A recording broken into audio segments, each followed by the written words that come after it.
This sounds like a very Luxembourgish solution. You should be fine, but you won't be fine. I don't know if I always understand that. What I'm not seeing in the campaigns is like, hey, we know you're new to this country, you're unfamiliar with the system, we'll explain it to you, and by the way, vote for us because we represent your interest. I don't see political parties doing that. Serge. No, it's not really the same. But we get along. There are two things here in the question, and there are two types of population that we have to make quite a distinction. There are the new registered person, and there are the people that are there since less than 5 years. And those ones, they already lost that tradition or that habit, to, maybe there are some of you guys here in the room that are like since 4 years in Luxembourg, you're not Luxembourgish, you're like, oh yeah, by the way, I can vote. Who addressed this to you? Who told you what are the missions, what are the leverage that we have as politics to change dramatically the quality of your life, quite fast? This is the power of local elected people. This is the power of local politics. And indeed, that message was in my eyes as a Frenchman, as a foreign girl, I decided to participate to the local political life after the result of the referendum in June 2015. Well, the result was very clear that roughly 80% of Luxembourgers said, if you're a foreigner, you're not going to be able to vote. We don't want it. For the first time in 20 years, or 35 years more likely, I felt not really home. And I couldn't be mad, to Luxembourgish people. I just thought that it was my duty, it was part of me to participate to local politics.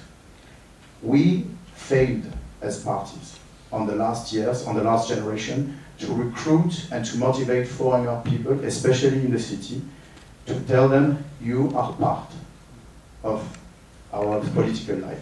And now it's a little bit the last dance. The last months we all have been rushing on that leverage of electors, and it's indeed a little bit late. So I hope really that our efforts will show some tremendous different results in the next elections. I not really agree with on that, because I think that all the parties, even your party has the international section, we have the section, and we also are really engaging and is communicating in English, in French. The city's official magazine is in French and in English. But I think that it's very important also, nearly you have to do a one-to-one work, because you really have to engage also personally with the non-Luxembourgers, but there are many of them. So that's always the best way, because a lot of people don't know you, but we don't know them too. We are not on the same places. So it's a very complex work. But I don't think that you can say that there's that the parties did not enough. You always can do more. But I think that there's a lot. And even also the Bilder Center, when people show up, they also automatically and systematically told also that they can register, that they have also the right to vote. And that's something that's always good, that's a good first step already for them. Maybe I can ask you, because I think you're right, people do know that they can vote. I think there's no foreigners that I didn't know that. People know that they can vote. But what I don't see is the campaigning specifically for the foreign vote. I don't see, I get the flyers, I get all the political flyers in the mailbox, but it doesn't address me specifically. It addresses a general Luxembourgish voter. Do you think there should be more campaigning geared at well, we are campaigning, but when you are in responsibility, as we are on the city level, or the ministers on national level, you make campaigning for people to vote, but you must avoid to make campaigning for your party. Well, why is that? No, but that's just a fair way to say. I give you just one example. We wrote a letter to the 81,000 people here in the city of Luxembourg who could vote, so who are resident here, and a month ago, and indeed it had a big success.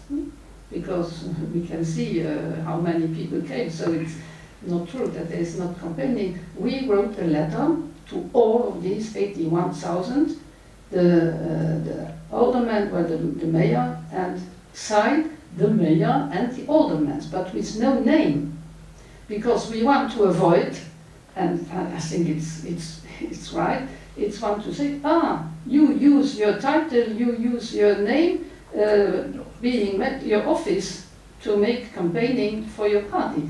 So now, when the campaign begins, and because we have also a gentleman's agreement, when really the campaign begins, we are all already a little bit in campaigning, I mean, so can I do some publicity? We are every Saturday morning on the market in the city, but the real campaign will start 1 month before the elections.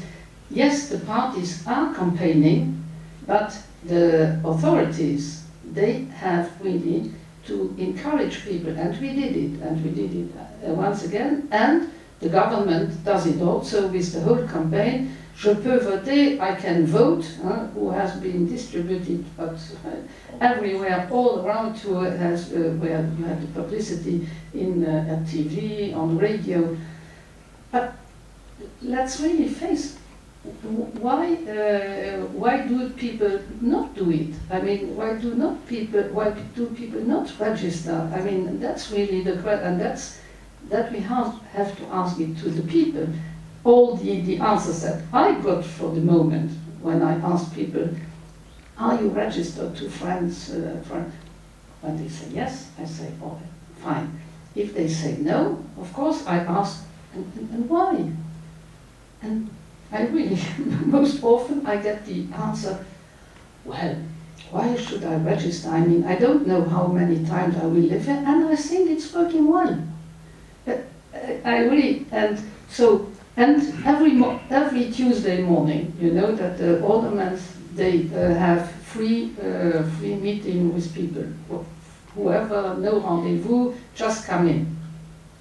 There are as many non-Luxembourgers who come, or even more non-Luxembourgers who come than Luxembourg. So people indeed feel, I think, that they are a full member of this community. It would be better that they register so they could really be part of the choices, but I mean, it's essentially I hear you saying I don't need to vote because people are already happy. No, of course we need every vote. So be aware, we need every vote, but we want also to respect people, I mean, and hear people. It's not only push on people, but hear people, listen to people, and that's for me at least, that's very important. Sure. Let's maybe talk about this campaign that the Link had, and they were knocking on doors, and then they were wrapped over the knuckles for that. And I didn't quite understand why that was. Maybe you can. Well, I think that what the Link tried is something that I think it's good, because they really tried to connect to people and to tell them, let's get to vote, explain them why it's important to vote. We also tried this as a party. We really had a lot of actions, went to the people, talked to them, and as I said before, this is a difference. If you just send a letter to the people, or if you talk to the people and tell them why it's really important, and why, and that you have to get to them back and tell them that it's important. Sending a simple letter is not enough, but you have to go to them, tell them why it's important, and also explain them that the communal election has to do something with their daily life. And with all these talks I had and my team had, we realized that most of the people, after talking to them, they registered them. And that's for sure something you can't do the few weeks before, but it's a permanent process. And there, it's also important that we separate information policy and participation policy.